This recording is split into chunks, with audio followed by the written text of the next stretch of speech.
Ego ভালো, তবে এতটাও ইগো ভালো না। যেখানে বাল্যকালের বন্ধু মৃত্যুর সঙ্গে পাঞ্জা লড়ছেন, সেখানেও নীরব ভূমিকায় চুপ থাকলেন ওই সাকিব আল হাসান। সাকিব কি সত্যিই মানুষ নাকি অমানুষে পরিণত হয়েছেন? তামিমের এমন অসুস্থতায় একবারও খোঁজ নিলেন না বাল্যকালের বন্ধু সাকিব আল হাসান, যা দেখে কান্নায় আপ্লুত হয়ে একে বললেন তামিম ইকবালের স্ত্রী। বিস্তারিত জানতে ভিডিওটি না টেনে সম্পূর্ণ দেখার অনুরোধ রইল। ডিপিএলে ম্যাচ চলাকালীন হঠাৎ অসুস্থ হয়ে গেলেন একসময় মাঠে রাজত্ব করা তামিম ইকবাল। সঙ্গে সঙ্গে হাসপাতালে নেওয়া হলো, স্থানীয় একটা হাসপাতালে। যদি 2 মিনিট দেরি করতেন, চিকিৎসকরা বললেন আর হয়তো ফিরে পাওয়া যেত না তামিম ইকবালকে। সহায় হয়েছেন ভাগ্য বিধাতা, কোনো রকম পা মুছে দিয়ে তাকে বাঁচিয়ে দিয়ে গেলেন। কিন্তু দুঃখের বিষয়, 2টা ব্লক ধরা পড়েছিল তামিম ইকবালের হাড়ে। একটাই অবশ্য রিং পরানো হয়েছে, তবে এখনও দুশ্চিন্তা মুক্ত নয় তামিম ইকবাল।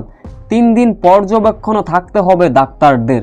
যখন তামিম ইকবাল মৃত্যুর সঙ্গে পাঞ্জা লড়ছেন, মাশরাফি বিন মুর্তজা তার কাছে যেতে পারেননি। নিজের ভেরিফাই ফেসবুক পেজে দুঃখের কথা প্রকাশ করেছেন। লিটন দাস থেকে মেহেদী হাসান মিরাজ, মাহমুদুল্লাহ থেকে মুশফিকুর রহিম মাঠের খেলা বাদ দিয়ে চলে গেলেন হসপিটালে তামিম ইকবালকে এক নজর দেখতে। কেমন আছেন আমার বাল্যকালের বন্ধু? কিন্তু উল্টো পথে ইগো সাকিব আল হাসান। আমি আজ একজন সাকিব আল হাসান ভক্ত ছিলাম, কিন্তু এইটা দেখার পরে নিজেকে আর মেনে নিতে পারেননি। এটা কি সত্যিই আমাদের সেই সাকিব আল হাসান? ঘুরে আসলাম তার ভেরিফাই ফেসবুক পেজে, কোথাও কোনো পোস্ট দেখা গেল না তামিম ইকবালকে নিয়ে। সংবাদ মাধ্যমেও এমন কোনো প্রচার হলো না যে তামিম ইকবালের এমন দুঃসময়ে ইগো ভুলে তামিমের খোঁজ নিয়েছেন ওই বাল্যকালের বন্ধু সাকিব আল হাসান। এ বিষয়ে অবশ্য আক্ষেপ, দুঃখ, ভরাক্রান্ত মন তামিম ইকবালের সহধর্মিনী। তিনি বলেন, বাল্যকালের বন্ধু ছিল সাকিব আল হাসান। আমার স্বামী যখন মৃত্যুর সঙ্গে পাঞ্জা লড়ছে, সাকিব কি পারতো না একবার তামিমের খোঁজ নিতে? সাকিব কি সত্যি মানুষ আছে নাকি অমানুষ হয়ে গেল?